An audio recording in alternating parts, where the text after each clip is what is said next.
everybody, Josh Sigurdson of World Alternative Media here, and is 2019 the year of Gobekli Tepe? According to Turkey's President Erdogan, it is. For those of you wondering what Gobekli Tepe is, it's an ancient archaeological site of a megalithic, technologically savvy civilization predating mainstream ancient civilization by thousands of years.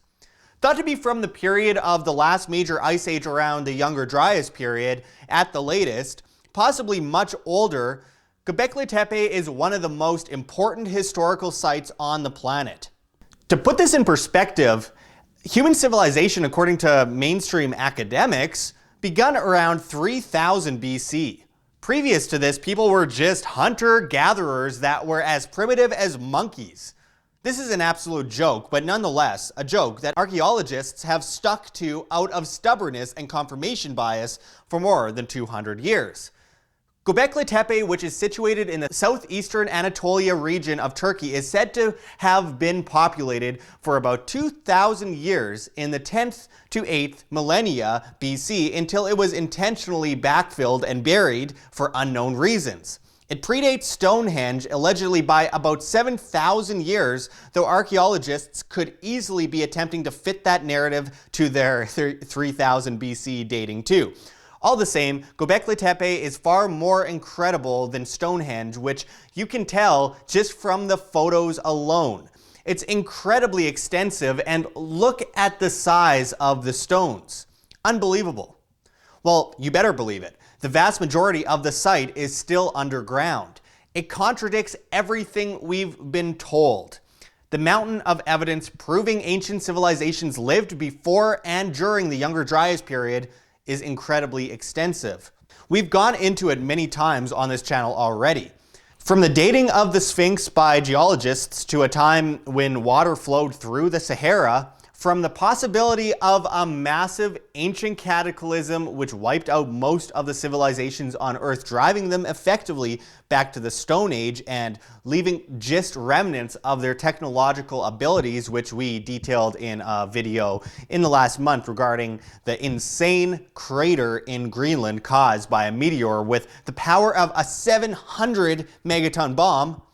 From the massive, perfectly fitting stones in Machu Picchu with primitive Inca stonework built over top of them where signs of a massive 9 magnitude or more earthquake are detailed in more advanced stonework and not in the more primitive stonework, to the evidence of a plasma burst in places like Tanis, Egypt, where megaliths are essentially melted in places, which researcher Brian Forrester has documented extensively, as you can see in the video I'm showing to you from his YouTube channel. The evidence is overwhelming, and we will be doing more detailed individual reports on specific pieces of evidence, as it would take weeks to explain the entire issue in a nutshell. Did I mention that every attempt to recreate what the Egyptians and Peruvians carved in stone in ancient times has failed, and little to no tools have been found around these ancient sites that could possibly do the job? Anyways, back to Gobekli Tepe. Last year was the year of the city of Troy in Turkey. Interestingly, Troy was considered mythical for centuries until the ancient city was found. It makes sense that this year is being considered the year of Gobekli Tepe. And I quote, "I think that Gobekli Tepe will be in 2019 a driving force for regional tourism, and we plan to attract up to 1 million tourists to this region by 2023, Firuz B. Baglikaya, head of the Association of Turkish Travel Agencies, said of the announcement. As the article from Xinhuanet says, Gobekli Tepe dates back to nearly 12,000 years ago and is considered one of the world's oldest temples. It features massive carved stones and T-shaped pillars that predate the invention of agriculture. See, that doesn't make sense, does it? The notion that these incredibly innovative and difficult to carve and haul T-shaped pillars would predate agriculture? Of course, that's absurd. We are pretty sure that people could plant farms before creating megaliths. But this is another example of why the written history of the academics is flawed at best, and at worst, a complete fraudulent lie meant to indoctrinate people with whatever benefits the establishment. Gobekli Tepe was designated as a UNESCO World Heritage Site in 2018 and was heavily restored and opened for tourists just recently. Now, there are a lot of claims that Gobekli Tepe is where human civilization began. I have serious doubts a bunch of people in ancient times put down their wooden spears and just decided to, suddenly build a massive complex made of heavy stone with incredibly precise cuts. It's absurd. Everyone was busy crushing bugs with rocks and eating them, and for no reason, they all stood up and got together and near perfectly carved out over 200 rock pillars. I don't like to assume, but everything regarding ancient civilization is based on assumption in context with the facts and physical remnants and writings we have. So I assume Gobekli Tepe was built already far into ancient human civilization. It makes more sense for it to have been developed based on already understood methods than randomly with no prior knowledge.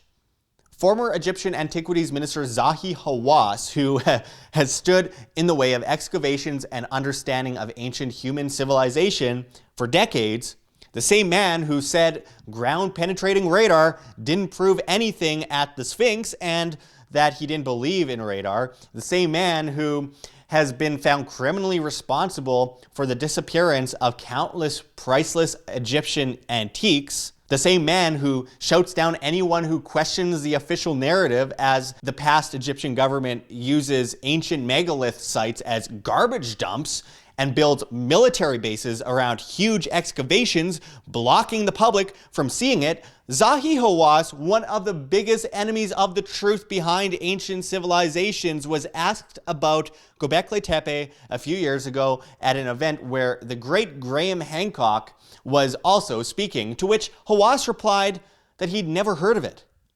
So one of the most important discoveries regarding ancient civilization, something that Hawass is supposed to be entrenched in, and he's never heard of it? Folks, there is a cover-up happening. Many of you have been asking why I'm digging into this subject matter. It's because I want the truth. The question isn't if governments around the world, as well as the media, are covering the history of ancient civilizations up. The question is why? Cui bono? Who benefits? What good does it do covering this all up while flashing the eye of Horus at us on our worthless paper fiat currency? While building obelisks all over the world in the most important places as a tribute to the brilliance of the ancient Egyptians. Why don't we use the same line the government uses on us at every turn? If there's nothing to hide, then there's no reason to worry. Let us explore, let us excavate, let us understand what are the recently discovered additional chambers in the pyramids that you won't let us explore? Why is it so difficult to get permission to dig in Egypt and many other ancient places throughout the world?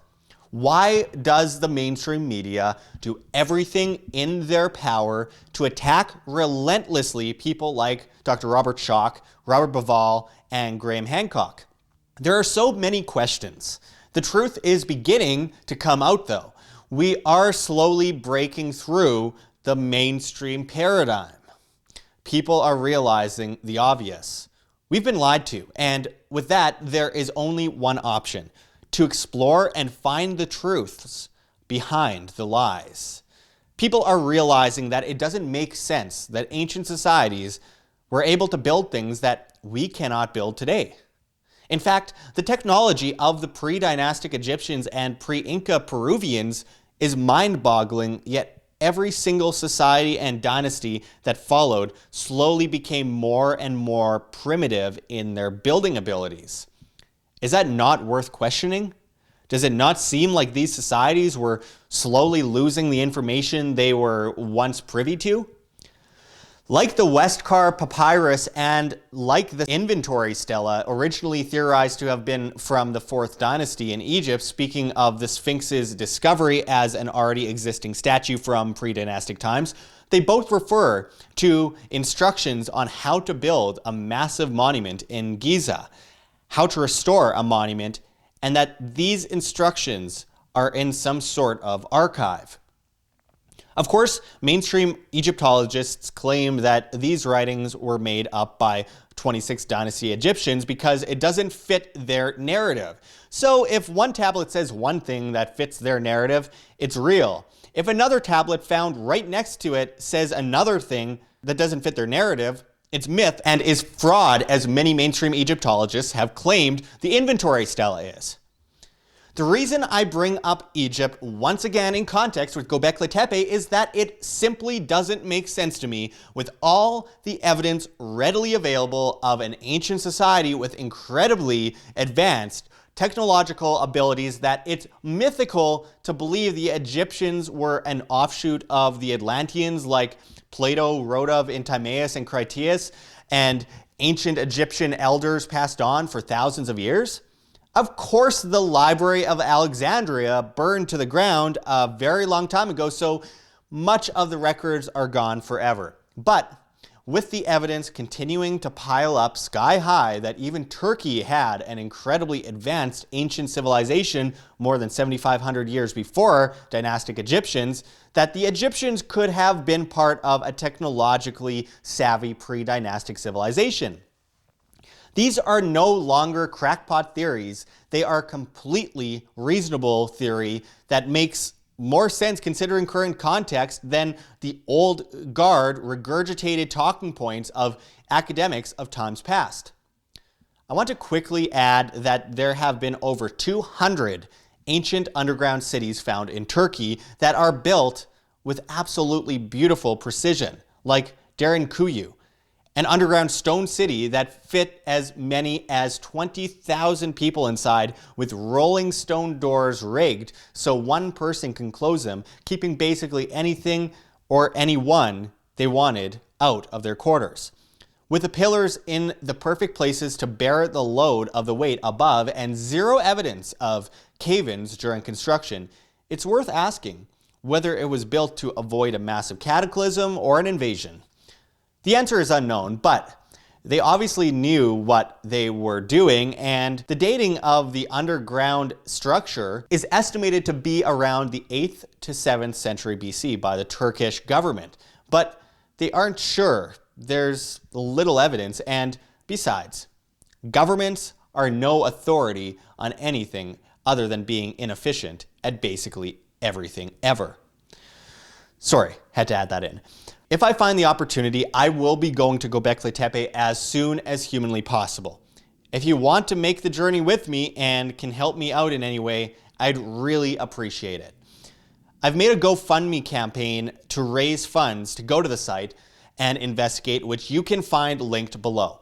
It's time we expose the cover-ups by uncovering the past. These cover-ups don't happen for no reason, and our goal here at World Alternative Media is to find the truth always, regardless of how unpopular it makes us, regardless of what personal opportunities it stifles. I would rather live as a homeless man with principle than a rich man with ghosts in the closet. We've got some work to do, but we can make 2019 and the years that follow not just the years of Gobekli Tepe, but the years in which we finally discover the true origins of human civilization and what happened to the lost societies that impacted the world forever. I'm currently awaiting several books in the mail, including a book on Gobekli Tepe by Andrew Collins called Gobekli Tepe, Genesis of the Gods. I look forward to providing you with more information on this subject after I read the book. Until then, I will also be covering many topics regarding ancient civilizations and what we're not being told. I'm hoping to do another interview with the great Brian Forrester in Mexico next month, which should prove to be incredibly interesting. Make sure to check out our YouTube playlist on ancient civilizations for more on this subject. Until next time, thanks for watching, everyone. This is Josh Sigurdson signing out from World Alternative Media. Find the truth, be the change. Like what you see here, OM? Don't forget to check the links below. GoFundMe, Patreon. We can't do it without you. Any donation is very much appreciated, especially as we are so vastly demonetized and censored on YouTube, as these guys come in and flag all of our content as hate speech. Also, check out our Bitcoin address below as well as on the screen for you to scan if you please. And also check us out at steemit.com. We're at Josh Sigurdson. It's a future of social media where you get paid in the upvote of your post in cryptocurrency. Steem, that is. So make sure to check us out there. Make sure to join us at Anarchapulco 2019 with people like Ron Paul, G. Edward Griffin, of course, Jeff Berwick, Vid Jedlicka. So many incredible speakers are going to be speaking. It's just a massively growing event. It is something you have to see to believe. So make sure to check it out below and save money on your tickets by using promo code WAM, that's WAM, and I hope to see you there. Also, check out our newsletter as we are getting demonetized and censored and all that. We don't know what comes next, so we have an email, worldalternativemedia@gmail.com. Send us an email with subject line YES, YES, and we will include you in the newsletter where we will continuously keep you updated. So until next time, thanks for watching, everyone. This is Josh Sigurdson signing out from World Alternative Media. Find the truth, be the change.